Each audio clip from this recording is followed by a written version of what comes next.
तरह की नहरी पानी की तरफ वो ध्यान ही नहीं करते। 200 फुट का या 100 फुट का बोर करवाया, ट्यूबवेल करवाया, फीडर करवाया या फिर सोलर लग गया है, तो नाकस पानी उठा के हम ज़मीनों को दे रहे हैं, तो ज़मीनों को बेड़ा गर्क हो रहा है।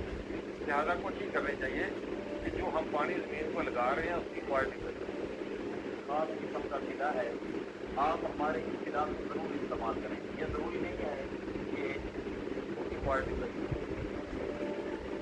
अल्हम्दुलिल्लाह कि यहाँ पे बैठे हुए हैं और यहाँ से उठने का चिड़ियों की चहचहाहट है, पक्षियों की आवाज़ें हैं और ठंड, और इस ठंड में सुकून आप फील कर सकते हैं। लेकिन सरदार साहब ने जिस तरह ये फार्म हाउस किला जो है ना बनाया हुआ है, यहाँ पे बैठना भी ज़्यादा होगी। मैं एक्साइटेड हूँ ये सारा डेरा जो है अल्हम्दुलिल्लाह विज़िट करने के लिए। तो सवालात तो चलते रहेंगे, सीखते भी रहेंगे और देखते भी रहेंगे। तो सर ये बताएंगे, ये जो ज़मीन का तजिया, जैसे आपने अपनी जिक्र किया कि pH लेवल का हमें ख्याल रखना पड़ेगा, तो इसके लिए हमें क्या करना पड़ेगा और कहाँ जाना पड़ेगा? इसमें ये अभी तो शायद से बड़ी तरक्की कर ली है और ये गवर्नमेंट की लेबॉर्ट्री में मौजूद है। इसके अलावा ये एग्रो वालों के पास मोबाइल लेबॉर्ट्री है, वो मेरे पास इधर आए हुए हैं। तो मतलब कोशिश करनी चाहिए कि ज़मीन का साल 2 साल के बाद टेस्ट करवाना चाहिए, तो उसकी से आपको पता चल जाएगा कि हमारी ज़मीन में किस चीज़ की डेफिशिएंसी है। तो बजाय कि आप हर चीज़ की खुराक खाते जाएँ, कोई चीज़ खानी चाहिए जिसकी कमी है, इसकी ज़रूरत है। तो कोशिश करनी चाहिए अगर एनालिसिस ज़मीन का करवा लें तो हर कोई नहीं, वो मुफ्त हो रहा है।